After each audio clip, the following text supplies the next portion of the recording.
अजीज़ नगर YouTube channel से मैं अजीज़ अहमद ख़ान हूँ।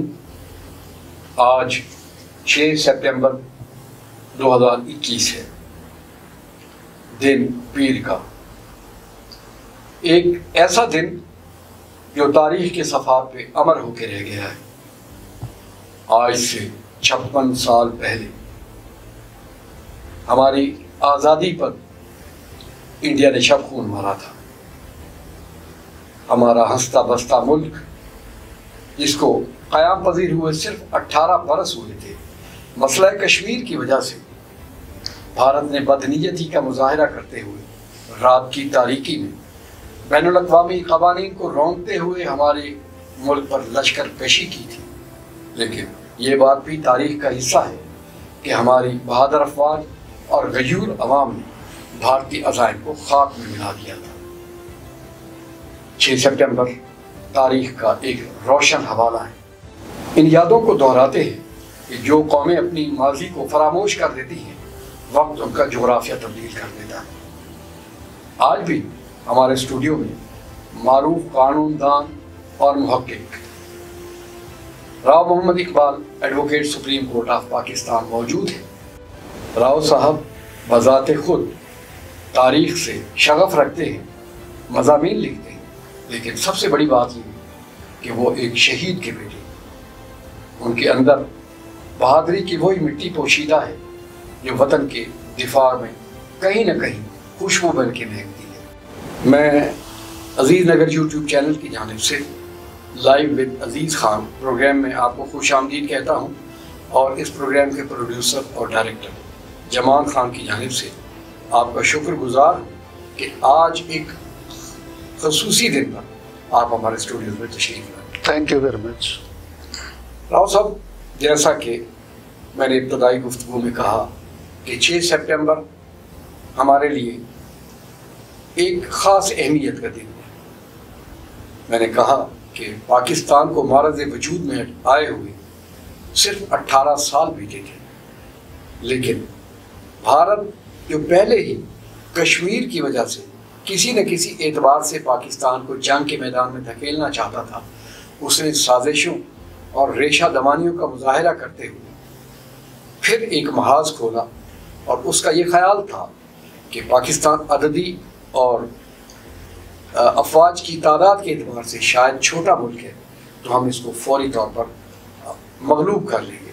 लेकिन जैसा कि आप जानते हैं कि BRB नहर उनका हदफ थी, और मेजर अजीज़ भट्टी शहीद ने उस नहर के दूसरे किनारे पर उन्हें रोक लिया था।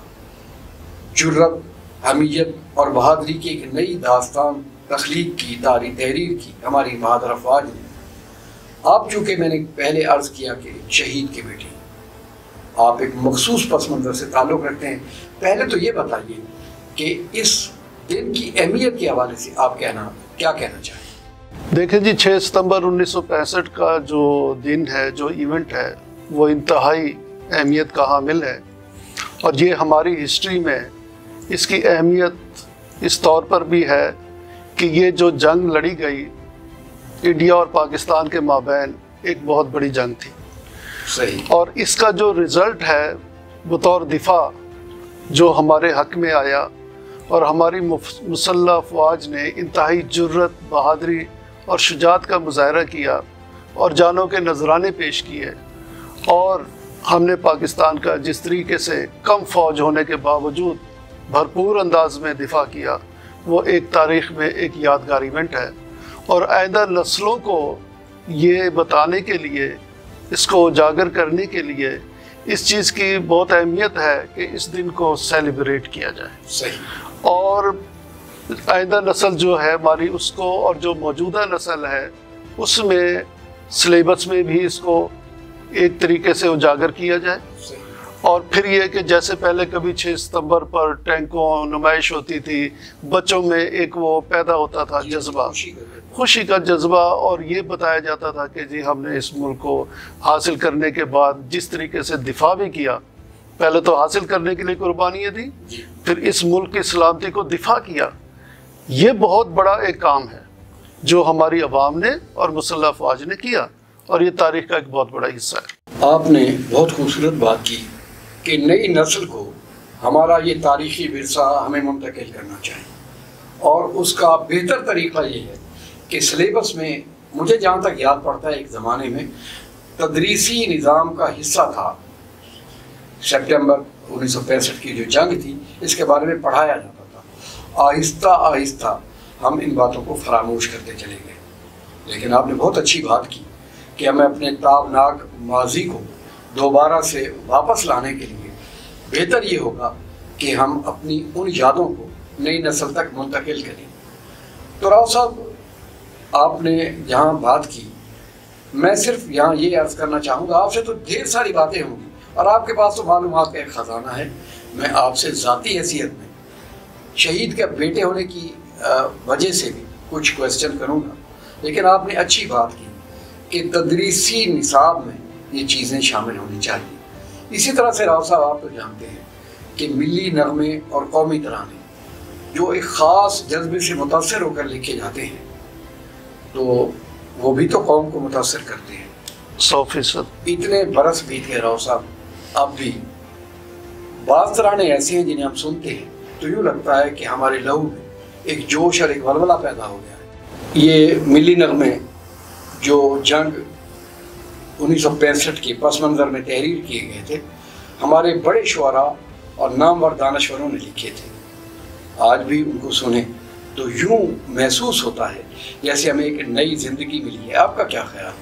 देखें जी, वाकई जो 1965 की जंग में जो कौमी नगमे गाए गए, और यकीनन तौर पर जनरल अपना अयूब खान ने भी ये कहा था कि फ़ौज का मुराल जो है उसको अप करने के लिए उनमें जज्बे शहादत और जज्बे शुजात पैदा करने के लिए बड़ा एक हिस्सा था इन नगमों का।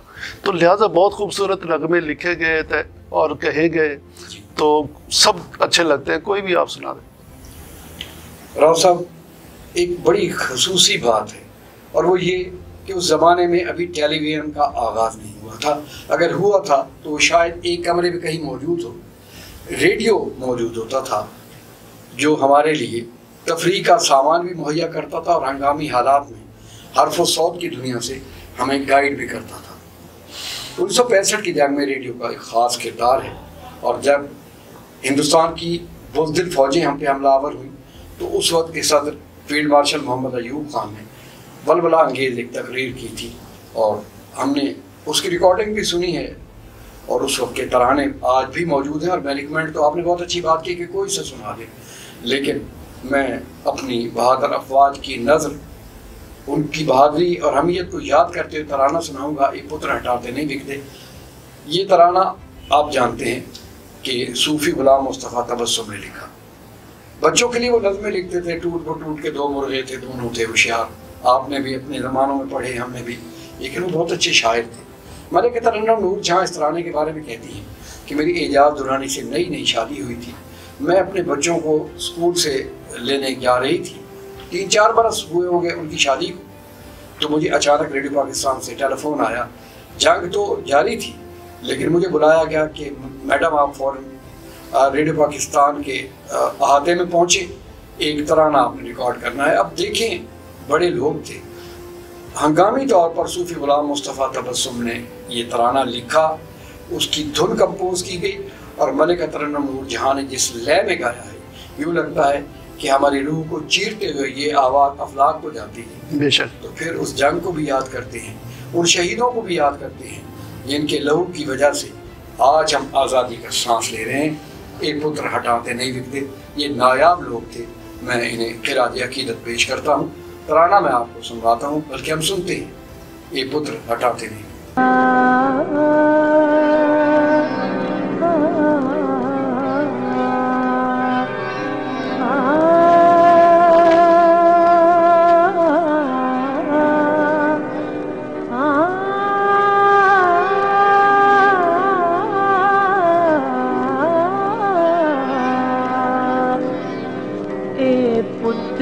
हटाते नहीं विकदे, ए पुत्र हटाते नहीं विकदे, की लभनी विच बाजार बुड़े, देन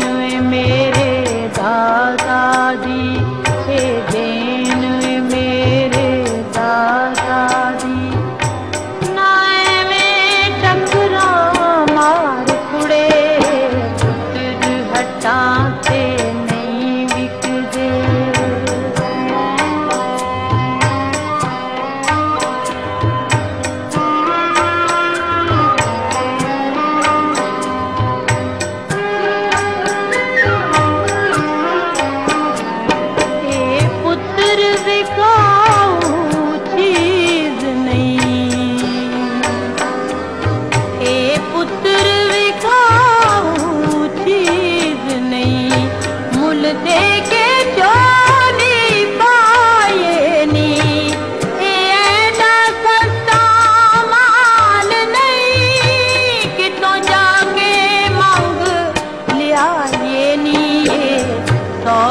नकद भी नहीं मिलदा, तू लभदी फिरे उधार कुड़े, पुत्र हटां ते नहीं विकदे।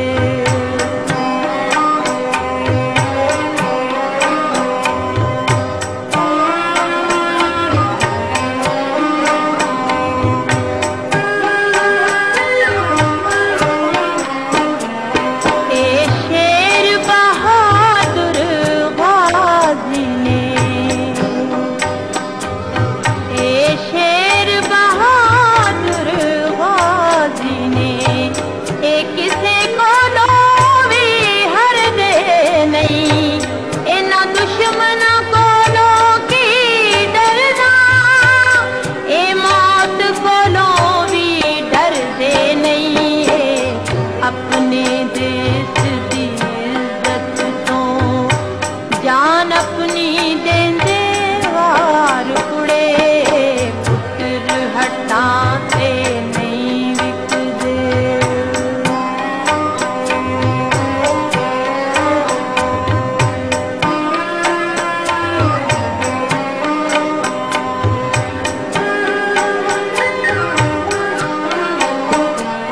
धन बाग ने आना मामा दे,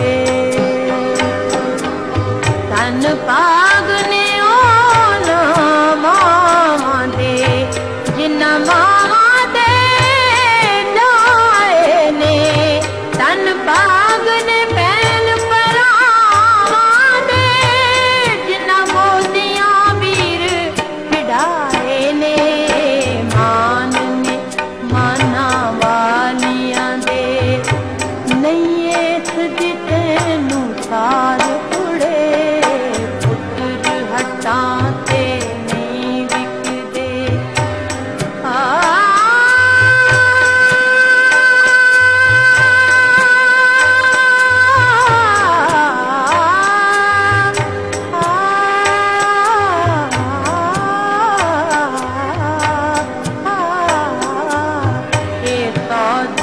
नकद भी नहीं मिलदा, ए सौदा नकद भी नहीं मिलदा, तू लभदी फिरे उधार कुड़े, पुत्र हटां ते नहीं विकदे। भी लभदी विच बाजार कुड़े, पुत्र हटां ते नहीं विकदे। ए देन दादाजी ना में टकरा मार कुड़े, पुत्र हटां ते नहीं विकदे, पुत्र हटां ते नहीं विकदे। कश्मीर हमारी शाहरा है। हिंदुस्तान शुरू से ही ये बात नहीं चाहता था कि कश्मीर पाकिस्तान का हिस्सा बने। आपने अपने मज़ामीन में भी ये कहीं लिखा है। उन्होंने साजिशें की, मेजर जनरल अकबर ख़ान ने पेशकदमी की थी। शायद अगर आलमी दबाव ना पड़ता तो कश्मीर का गालिब हिस्सा जो मकबूजा कश्मीर की रियासत के बाद इलाकों पर मुश्तमिल था, मेजर जनरल अकबर ख़ान हासिल कर लेते। बहरहाल एक जंग तब भी हुई थी और गाहे बगाहे ये कश्मीर का तनाज़ा ही था जो किसी न किसी अंदाज से पाक भारत जंग का सबब बनता रहा है। आपका क्या ख्याल है कि पाक भारत के दरमियान जो जंगें या आवेज़ें होती रही हैं उसका पस मंज़र क्या था? देखें जी, जब क़याम पाकिस्तान 1947 में अमल में आया तो उसके फ़ौरन बाद 1948 में जो है पाकिस्तान और इंडिया के माबैन कश्मीर के तनाज़े पर जंग हुई। कश्मीर पर जी। सबसे पहले जो जंग हुई वो कश्मीर के तनाज़े पर जंग हुई, कश्मीर पर। और उसमें यह है कि भारत को बहुत ही नाकामी का सामना करना पड़ा, क्योंकि उसकी कोशिश थी मकबूजा कश्मीर के साथ साथ आज़ाद कश्मीर पर भी कब्ज़ा कर ले। सही। तो लेकिन पाकिस्तानी कौम ने और हालांकि वो नए जज्बे थे, नया क़याम पाकिस्तान अमल में आया था, हमारे पास वसाइल भी नहीं थे और हमारे पास इतनी फ़ौज भी नहीं थी, लेकिन उसके बावजूद हमने जज्बे बहादुरी से और अपनी जो है तमाम तर फ़ौजी सलाहियतों को बरूकार लाते हुए हमने उसका मुकाबला किया और इंडिया को इस हवाले से नाकामी का सामना करना पड़ा। सही।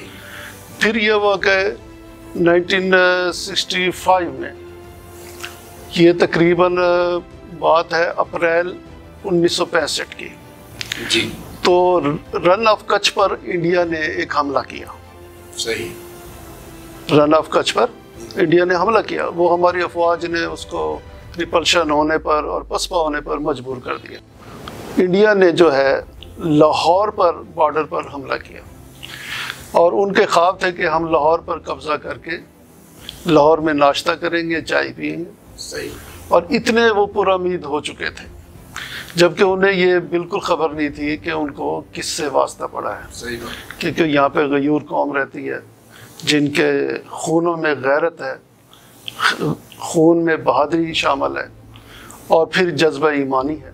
जी जी। ये चीज़ें जब सारी मिक्स हो जाएं और मिल जाएं तो इंसान के अंदर जो है एक बहुत बड़ा जज्बा शहादत, और वो तो मौत को जो है ना कुछ चीज़ समझता नहीं, मौत को गले लगा लेता है। ठीक है, जो मौत से नहीं डरता वो किसी चीज़ से नहीं डरता। सही। ठीक है ना। तो यही वजह थी कि हमारे जवानों ने अपना यहाँ तक कि वो असला ना होने के बावजूद, कम असला होने के बावजूद भी भारत से टकरा गए। रन ऑफ कच्छ से उनको पसपा होना पड़ा। फिर जब 6 सितंबर को लाहौर पर बॉर्डर पर हमला किया, अब आपने पढ़ा भी है, देखा भी है, और इतना बड़े बॉर्डर पर जब इंडिया ने भरपूर हमला किया तो उसको किस तरह जो है हमारी बॉर्डर ने हमारे जो बॉर्डर पे पाकिस्तानी अफवाज ने उसको दिफा किया और दिफा करने के बाद उनको जो है उल्टे पांव भागने पर मजबूर कर दिया। सही। उसके बाद आप ये देखें जो सियालकोट सेक्टर पर चुविंडा का महाज है, चुविंडा के महाज पर टैंकों की एक वो जंग हुई जो आलमी जंगों से भी बड़ी जंग थी। सही। अब ये देखें सेकेंड वर्ल्ड वॉर में जर्मनी और सोवियत यूनियन के माबैन टैंकों की जो जंग हुई थी, जिसे बहुत बड़ी जंग कहा जाता था, अब इस जंग ने उसको भी पीछे छोड़ दिया। बिल्कुल सही। और आप ये देखें हमने इस तरीके से इस फौजी महारत के साथ उसका मुकाबला किया कि इंडिया को टैंक छोड़कर भागने पर मजबूर कर दिया। सही बात। तो लिहाजा ये कोई छोटा मोटा कारनामे नहीं है। सबसे पहले निशान हैदर हमारा जो मिला वो अपना आज़ाद कश्मीर पर राजा सरवर शहीद हुए। उसके बाद फिर हमारे 6 निशान हैदर हुए, अपने राजा अपने इधर ये अपना मुख्तलिफ बहादुरों को मिला। लाइस नायक महफूज हो गए, मेजर शबीर शरीफ अपना मेजर अजीज भट्टी हुए। ठीक है ना, बतदरीज मिलते रहे। ठीक है ना। 1971 में मेजर शबीर शरीफ को मिला, अपना सुलेमान के बॉर्डर पर शहीद हुए। तो लिहाजा ये है कि ये हमारे जो कारगिल महाज पर भी लड़ते रहे और अभी भी वक्तन फ़वक्तन झड़पें हो रही हैं कश्मीर के महाज पर। हमारी अफवाज उनका मुकाबला कर रही है, काउंटर कर रही है उनको। कारगिल की जंग थी ये वगैरह, उस पर हमारे कर्नल शेर खान और इस तरह के मतलब सबको अपना लालक जान वगैरह को निशान हैदर मिले। तो बहादुरी का सिलसिला तो हमारा जारी और सारी है और इंशाल्लाह ता क़यामत रहेगा। और ये मुल्क जब बना है इंशाल्लाह ये भी ता क़यामत रहेगा। चाहे दुश्मन जितना मर्जी कीना हो, जितना मर्जी ताकतवर हो, जितना मर्जी असला से लेस हो, लेकिन वो हमारी जुर्रत और बहादुरी के सामने कुछ भी नहीं है। बिल्कुल सही। नाज़रीन, आप हमारा प्रोग्राम देख रहे हैं लाइव विद अजीज़ खान। आज का खसूसी प्रोग्राम हम पाक भारत जंग के तनाज़ुर में 6 सितंबर 1965 के हवाले से कर रहे हैं। इस प्रोग्राम के प्रोड्यूसर और डायरेक्टर ज़मान खान। ये जंग 2 मुल्कों के दरमियान नहीं थी बल्कि 2 जज्बों के दरमियान थी। ये कुफ्र और इस्लाम का मार्का था। एक जानिब ला इलाहा इल्लल्लाह मुहम्मद रसूलुल्लाह का विरद करने वाले लोग थे, और दूसरी जानिब वो अय्यार दुश्मन था जो पत्थरों से बुत तराश के उनकी पूजा करता था। लेकिन खुदा की हाकमियत पर यकीन रखने वालों ने उनके गुरूर और तकब्बुर को पाश पाश कर दिया। ये आवेज़ी जारी है, लेकिन हमेशा हक की फतेह होगी। मुझे ब्रेक पर जाना है।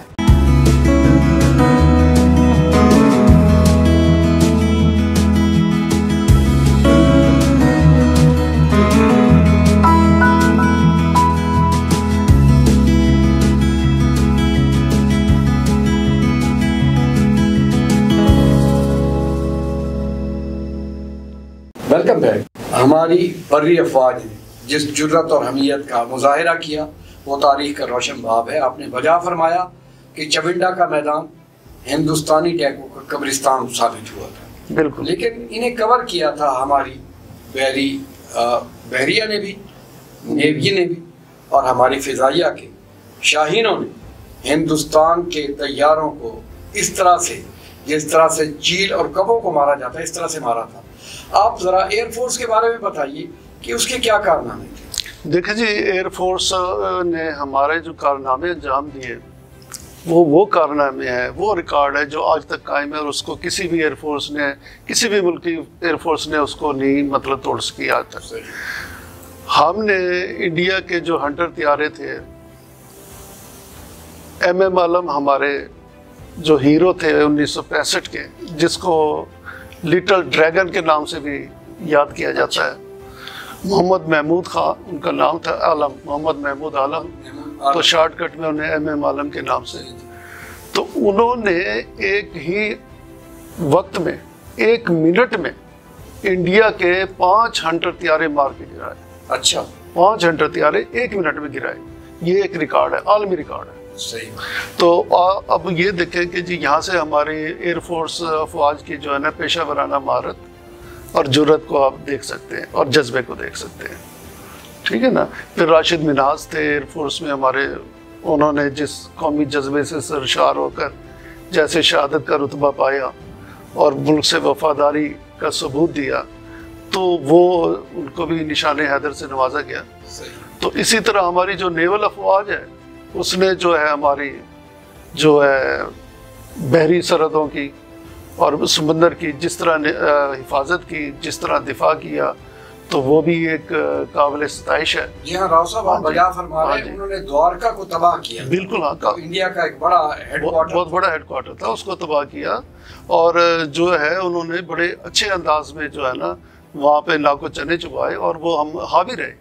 सही बात। नेवल हवाले से भी, एयरफोर्स हवाले से भी, अपनी आर्मी के हवाले से भी, तीनों अफवाज, बर्री और बहरी और मतलब है कि जो है फजाइया, इन्होंने अपने अपने मुकाम पर, अपने अपने तौर पर जो है इन्होंने बड़ी पेशा वराना तरीके से और इन्होंने मुल्क का दिफा किया, और जो कि काबिल सताइश है और तारीख का एक हिस्सा है, और इसको याद रखा जाएगा। सही। राव साहब, ये सवाल अपनी नौइयत के एतबार से शायद कुछ लोग इसे ज़ाती समझें, लेकिन मैं इसे बड़ा मरबूत क्वेश्चन समझता हूँ। आपके वालिद जंग सितंबर 1965 में तो नहीं, शायद अगली जंग में शहीद, 1971 में जी। लेकिन हम आपकी ज़ुबानी एक तो उनकी शहादत का जो वलवला अंगेज़ वाक़या है वो सुनना चाहते हैं, और इसके बाद मैं आपसे ये भी पूछूंगा कि एक ख़ास माहौल में आपकी परवरिश हुई होगी। आपके ख़ानदान के मेरे ख्याल में ज़्यादातर अफराद अफवाज में भी जाते थे। वकालत में मैं वाहिद हूँ। अच्छा, वकालत में लेकिन आप भी अपने इस शोबे में बड़ा आपने नाम कमाया है अल्लाह ताला के फजल व करम से। आपके वालिद जब शहीद हुए थे 1971 की जंग में, आपकी उम्र क्या होगी? मैं उस वक्त तकरीबन 7 साल का था। अच्छा। और वो यादें अभी तक मेरे साथ हैं, और हमने बल्कि 1971 की जंग में मैंने भी पार्टिसिपेट किया। अच्छा। हाँ जी। अच्छा, मैं आपको बता देता हूँ। अपने पार्टिसिपेट किया? पार्टिसिपेट हम दोस्त थे। अच्छा। हम इकट्ठे हो जाते थे, कानों में हमने रुई रख ली थी। अच्छा। और हमने गुलेले तैयार करके छत पर चढ़ गए। अच्छा। छत पर चढ़ के हमने कहा इंडिया के जो जहाज आएंगे ना उनको गुलेल से गिराएंगे। तो कई दफ़ा हमारे ऊपर से जब जा जाते थे, हम जो है ना नीचे से ना गुलेल से उसको निशाना करते थे, हमें जितनी समझ थी। हाँ जी, हाँ, और लेकिन ओपन होकर छत पे खड़े होकर ना, ऊंची जगह पर खड़े होकर, यहाँ तक एक मतलब एक ड्रम था, मैं ड्रम के ऊपर खड़ा हो गया, छत के ऊपर पड़ा था ड्रम, उस पर खड़ा हो गया कि मज़ीद जहाज़ के करीब जाऊँ, तो मतलब उसको गिराऊँ, तो मतलब एक वो जज्बा था। अब लेकिन मैं आपको ये बता दूँ अपने वालिद के हवाले से, मेरे वालिद साहब जब जंग पे जा रहे थे 1971 की जंग में, जब बॉर्डर पे जा रहे थे, तो मेरे वालिद साहब ने एक हाथ पर वो एक बांधा हुआ था, तो और एक गले में डाला हुआ था, जैसे मेडल सा होता है। जी। मैंने वालिद साहब से पूछा कि अब्बू जी क्या है, तो उन्होंने कहा ये हमारे नंबर हैं। अच्छा। उन्होंने ये नहीं कहा, उन्होंने कहा जब मैं शहीद हो जाऊंगा ना, तो मुझे या इससे पहचाना जाएगा नंबर से, या यहाँ से पहचाना जाएगा नंबर से। अगर मेरी लाश को ना पहचाना जा सकेगा तो इससे पहचाना जाएगा। तो वो फिर मतलब है कि कहने लगे कि बेटा अगर मैं शहीद हो जाऊँ ना, तो आपको फिक्र नहीं करना, आपको जो है अपना फ़ख्र करना है, और बड़े फ़ख्र से कहना है मैं शहीद का बेटा हूँ।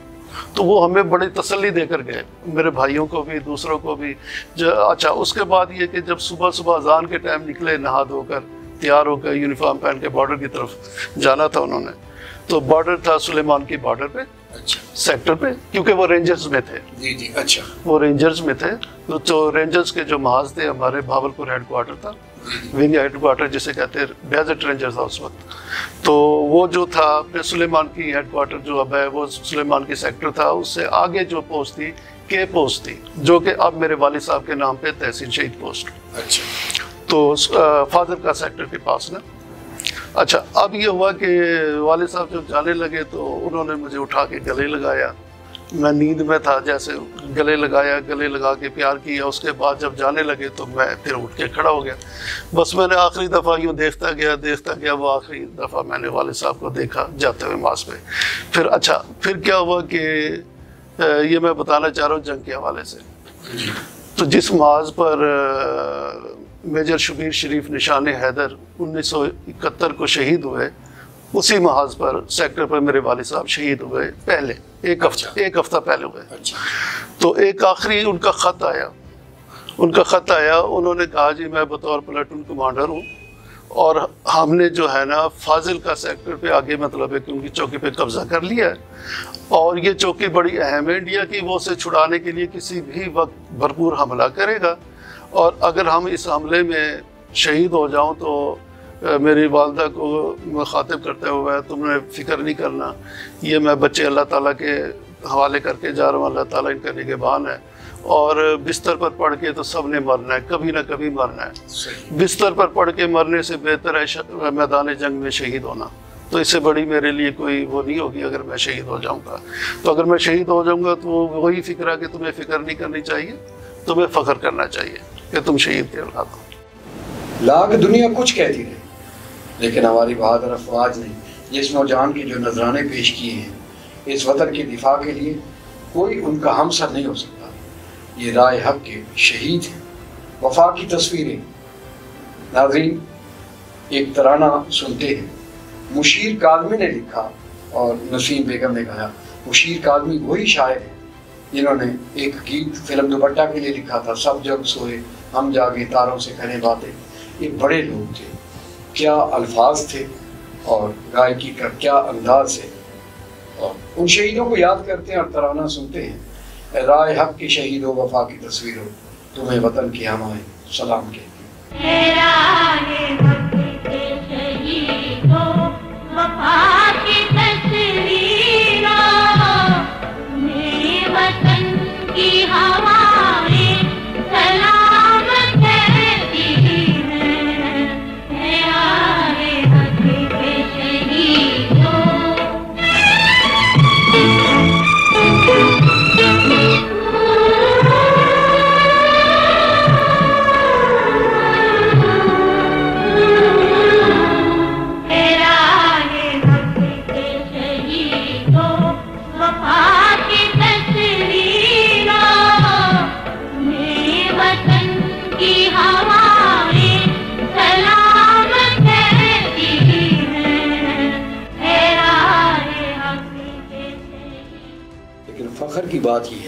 कि इस वसेब में रहते हुए उन्होंने अपनी जान का नजराना पेश किया और बहादुरी का हवाला बन गए।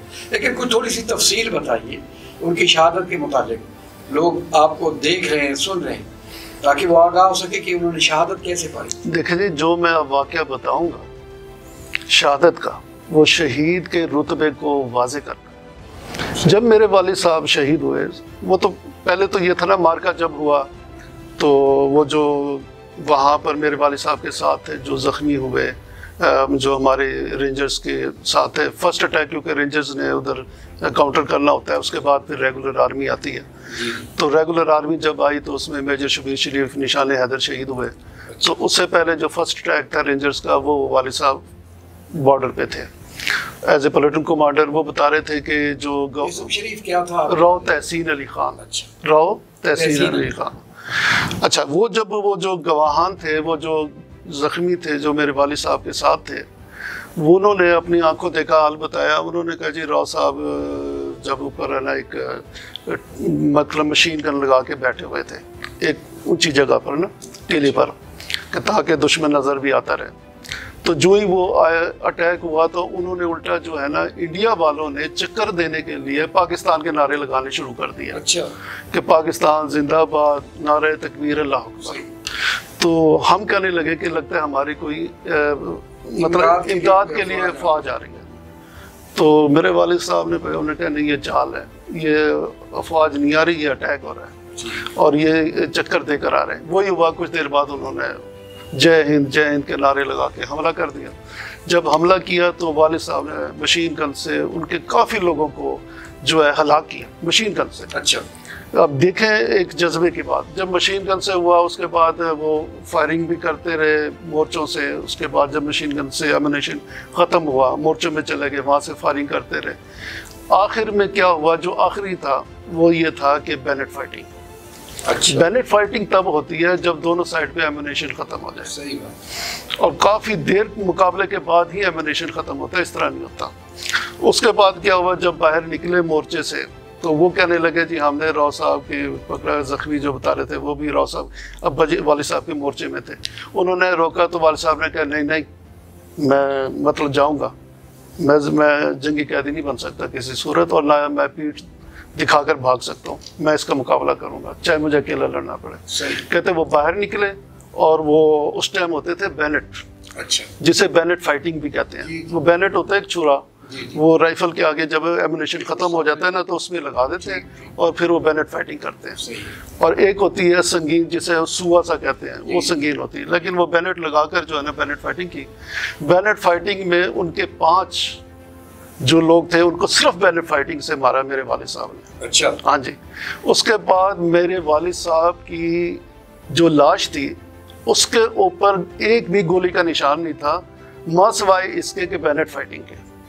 एक मैंने खुद देखा, जब वो ट्रक में मेरे वालिद साहब की लाश आई तो उसमें बॉक्स में थे, तो एक उनके जो है इधर बैनेट लगा हुआ था, वो समझो ऐसे ही था जैसे आर पार हुआ हो, और एक जो है उनके पट के आर पार हुआ था, और बकाया सारा जो है ना बैनेट फाइटिंग और संगीने से है ना उनके चेहरे पर, जिस्म पर निशान थे, इधर गर्दन पर संगीनों के बैनेट फाइटिंग के, और बैनेट फाइटिंग से वो शहीद हुए।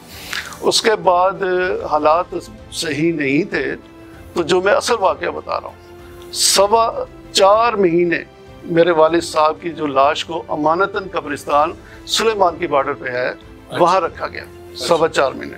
और फिर क्योंकि उनकी जो है आखिरी ख़त थी और उनकी जो ख्वाहिश भी आई थी, एक और आखिरी ख़त आया था, ख्वाहिश के मैं अगर शहीद हो जाऊँ तो मुझे जो है ना, हमारा सादकाबाद के पास है, राजपूतों का बहुत बड़ा हमारा कस्बा है, टाउन है, बल्कि टाउन है अहमदपुर लम्हा। सही। तो वो हमारी सारी बिरादरी, राजपूत बिरादरी वगैरह उधर बैठी हुई है, रिश्तेदार हैं। तो उन्होंने कहा कि मस्जिद के साथ जो कब्रिस्तान है, जगह भी बताई कि वहाँ मुझे दफनाना। अब जनावला 4.25 महीने के बाद जब अमानतन कब्रिस्तान से लेकर, उस वक्त हम भावलपुर रहते थे, अमानतन कब्रिस्तान से लेकर भावलपुर उनकी लाश लाई गई। और फिर जब कब्रिस्तान में उतर, क्योंकि शहीद जो होता है उसको गुस्ल नहीं दिया जाता, और शहीद को यूनिफॉर्म में ही दफनाया जाता। मेरे वालिद साहब को यूनिफॉर्म में दफनाया गया, सिर्फ उनके जो है ना शूज़ उतारे गए थे, ठीक है ना। और ये कि जब जनाजा पड़ा, बहुत बड़ा जनाजा था, क्योंकि उस टाइम आर्मी भी अपना इधर कैंपों में थी इधर उधर, तो वो भी आर्मी वाले भी आ गए, फिर रेंजर्स वाले भी आए, फिर ये कि हमारे रिश्तेदार आए, बिरादरी आए, बहुत बड़ा हद नज़र जो है ना, इतना बड़ा जनाजा था। और फिर अल्लाह ताला ने उन सबको एक मौज़ा दिखाया। अच्छा, मौज़ा ये दिखाया कि 4.25 महीने 4.5 महीने के बाद जब लाश दोबारा कब्र कुशाई करके, या मतलब अमानतन कब्रिस्तान से लेकर यहाँ आए, तो उनके गर्दन से ताज़ा खून जारी था। गर्दन में एक संगीन लगी हुई थी, वहां से ताज़ा खून जारी था, और जो बेड पर लिटाया गया बेड शीट है ना, खून से, ताज़ा खून से, गर्म खून से भर गई।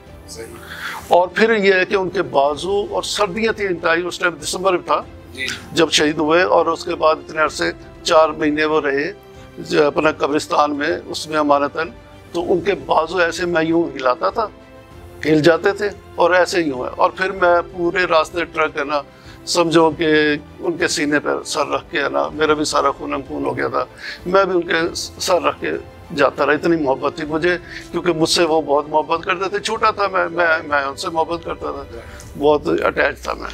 तो लिहाजा ये है कि ये तो मेरी आंखों देखा हाल है, और आज तक वो लोग जो जनाजे में शरीक थे इसकी मिसाल देते हैं कि वो शहीद थे जिनका खून जारी था। सही बात। राव साहब, आपकी गुफ्तगू में जो दर्द छुपा हुआ है उसको भी मैंने महसूस किया, लेकिन वो तारीखी सच्चाई आज निखर के सामने आई है, जिसके बारे में कुरान हकीम में कहा गया, वला तक़ूलू लिमन युक़्तलु फ़ी सबीलिल्लाहि अमवात बल अहयाउन वलाकिन ला तशऊरून। जो अल्लाह की राह में जानों के नजराने पेश करते हैं, उन्हें मुर्दा मत कहो, वो जिंदा है, लेकिन तुम्हें उनकी ज़िंदगी का शऊर नहीं है। ये लोग अपने लहू की कहकशां से गुजर के तारीख का एक रोशन बाब लिख जाते हैं, हमारे दिलों में जिंदा रहते हैं, आज भी ये जिंदा है। हम अपने आंसुओं के चिराग के हजूर जलाते हैं। मसरूर अनवर का एक लिखा हुआ लाफानी मिली नगमा जो मेहदी हसन खान ने गाया, इसे जंग सितंबर 1965 में बहुत सुना जाता था, आज भी ये सुनते हैं तो एक सनसनी सी रूह में जाग उठती है। अपनी जान नजर करूं, अपनी वफा पेश करूं, सुनते हैं। अपनी जान नजर करूं, अपनी जान नजर करूं, अपनी वफा पेश करूं, कौम के मर्द मुजाहिद तुझे क्या पेश करूं। अपनी जान नजर करूं, अपनी जान नजर करूं।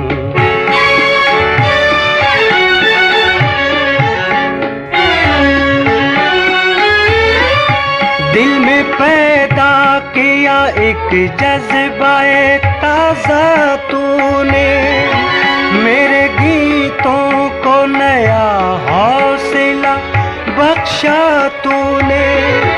क्यों न तुझको इन्हीं गीतों की नवा पेश करूं। अपनी जान नजर करूं, अपनी जान नजर करूं, अपनी वफा पेश करूं। कौम के मर्द मुजाहिद तुझे क्या पेश करूं। अपनी जान नजर करूं, अपनी जान नजर करूं, अपनी जान नजर करूं।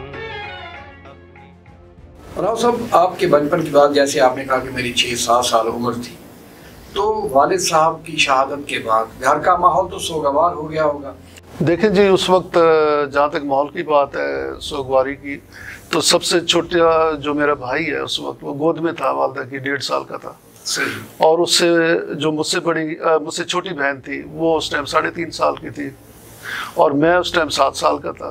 और मुझसे एक बड़ा भाई था, वो उस टाइम जो है तकरीबन 7वीं-8वीं क्लास में पढ़ता था। सही बात। और उससे बड़ा जो है वो उस टाइम FA में पढ़ रहा था, सबसे बड़ा जो भाई था। सही।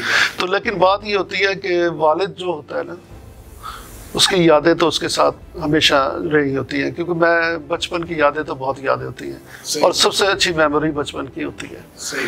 तो लिहाजा ये कि वालिद साहब को तो मैं आज तक नहीं भुला। और आज मैं आपको एक और बात बता दूं, जब मेरे वालिद साहब को दफनाया गया 4.5 महीने बाद कोई डिकम्पोजिशन नहीं थी। एक पेट फट जाता है ना, जी जी, कोई डिकम्पोजिशन नहीं, सही बात। पेट वैसा का वैसा, जिस्म वैसा का वैसा, और तरोताज़ा जख्म, और एक जख्म से खून रिस रहा, और इतना रिस रहा कि भी लोगों के हाथ जो है ना ताज़ा खून से भर गए। जब दफनान लैद में उतारने लगे खून में सारे हाथ ताज़ा खून से भर गए, तो वो लोग एकदम हैरान हो गए कि तो जिंदा है। फिर वो अल्लामा बैठे थे, उन्होंने ये आयत पढ़ी, उन्होंने कहा भाई ये शहीद है अल्लाह, और इतने जो लोग हैं उनको ये मौज़ा दिखाया जा रहा है। अगर शहीद की लाश गल सड़ कर आती तो लोगों का वो मतलब है कि इतनी वो ना पैदा होती उनमें जज्बा। अब जज्बा पैदा हो रहा है, शहादत इतना बड़ा रुतबा है देखकर, ठीक है ना। तो लिहाजा ये कि हमने सोगवारी वाला माहौल नहीं पैदा किया, हमने फ़ख्र वाला माहौल पैदा किया। और आज तक मैं फ़ख्र से कहता हूँ अपने वालिद का, जो मैं एक शहीद का बेटा हूँ, और मुझे अल्लाह ताला ने एक शहीद का बेटा पैदा किया, और मेरे वालिद साहब को शहीद का रुतबा दिया। ये बहुत बड़ा रुतबा है। रॉ साहब, ये जज्बों की दास्तान है जो कभी ख़त्म नहीं हो सकती। ऐसे कई प्रोग्राम हम कर सकते हैं, चूँकि हमारे अंदर हमीयत मौजूद है, दायमी यादें हैं। आज के तराजर में सिर्फ एक क्वेश्चन, इसके बाद मैं अपने प्रोग्राम को इख्तिताम पजीर करूँगा। ये बताइए कि आज भी हिंदुस्तान की रेशा दवानियों में या साजिशों में कोई कमी नहीं आई? बिल्कुल। मैं आपसे ये जानना चाहता हूँ कि दिफाए वतन के हवाले से हमें क्या करना चाहिए, और वो कौन सा अमल है जो कौमी हमीयत के तकाज़ों पे पूरा उतरे, जिससे हम मिन हैसुल कौम एक दफ़ा फिर अपने अंदर एक वलोलाए ताज़ा पैदा कर सकें। देखिए जी, इसलिए मैंने कहा था कि ये हमारी जो तारीख़ है बहादुरी और जज्बों की, इसको याद रखना होगा और आइंदा नस्ल को ये बताना होगा। और इसके जो मोड़ हैं वो यही है, निसाब में रखा जाए, 6 सितंबर को मनाया जाए। 6 सितंबर को एक छुट्टी की सूरत, जहाँ इतनी छुट्टियाँ होती हैं, एक छुट्टी होगी तो क्या हो गया, ठीक है ना जी, एक छुट्टी के तौर पे मनाया जाए और नुमाइश की जाए, बच्चों को बताया जाए, ठीक है ना। तो ये जज्बा जो है हुब्बुल वतनी, जज्बा हुब्बुल वतनी, मिली जज्बा जब पैदा होगा ना, उस टाइम जो लोग हैं अपने मुल्क और कौम के लिए खड़े होते हैं। सही बात। अब लोग अगर मशीन बन गए, मशीनरी दौर में आकर, वो जनाबे वाले, उनको क्या पता क्या है क्या नहीं। लेकिन ये है जज्बा तभी होता है कि जब इंसान जो है अपने मुल्क और कौम से मोहब्बत करता है। ये जज्बा हमने एसार व कुर्बानी का याद रखना है और उजागर करना है। और जब अवाम में बाउतम तरीक पर मौजूद होगा तो दुश्मन की किसी सूरत भी जो है जुर्रत नहीं होती है वो हमारे मैली आँख से देखे। हमें फ़ौज और अवाम को मिलकर चलना है, और इंशाअल्लाह आइंदा भी कोई ऐसा इम्तिहान आया कड़ा तो अवाम खड़ी होगी फ़ौज के साथ। और अब भी इंशाअल्लाह ताला हमारी जो फ़ौज जिस तरह जो है अंदरूनी और बैरूनी साजिशों का मुकाबला कर रही है, तो वो एक काबिल दीद है और काबिल सताइश है। एक ऐसा प्रोग्राम जिसमें शहादत की एक ज़िंदा तफसीर और दास्तान मौजूद है, उसमें अगर आपका मैं रस्मी शुक्रिया अदा करूँ तो बज़ाहिर ये बात अजीब लगती है, लेकिन आदाब का तकाजा है आप हमारे स्टूडियो में तशरीफ़ लाए। मैं इस प्रोग्राम के प्रोड्यूसर और डायरेक्टर जमान खान की जानिब से आपका फिर शुक्रगुज़ार। बहुत बहुत शुक्रिया, थैंक यू वेरी मच।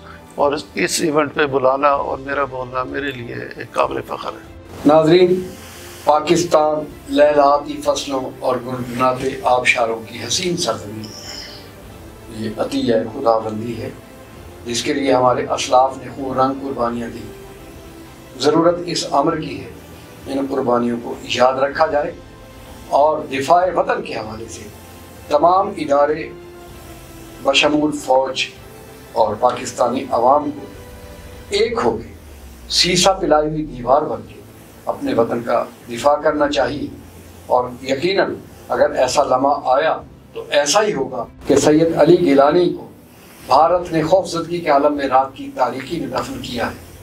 ये उसकी बोखलाहट का नतीजा है और इस बात का गम्माज़ है कि जब जज्बा ईमानी फैलता है तो बातिल की कुव्वतें सरनगू हो जाती हैं। एक बात की वजाहत करता चलूँ कि अब बाज़ लोग किसी एतबार से ये कहते हैं कि शायद ये जंग सितंबर 1965 एक आम सी जंग थी। ये आम सी जंग नहीं थी।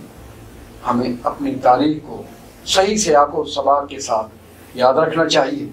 इन अशार के साथ अजीज़ अहमद खान इजाज़त चाहेगा कि ये ज़र की जंग थी, न ज़मीनों की जंग थी। ये जंग थी बका के उसूलों के वास्ते। जो खून हमने नज़र किया था ज़मीन को, ये खून था गुलाब के फूलों के वास्ते। अल्लाह ने के बाद।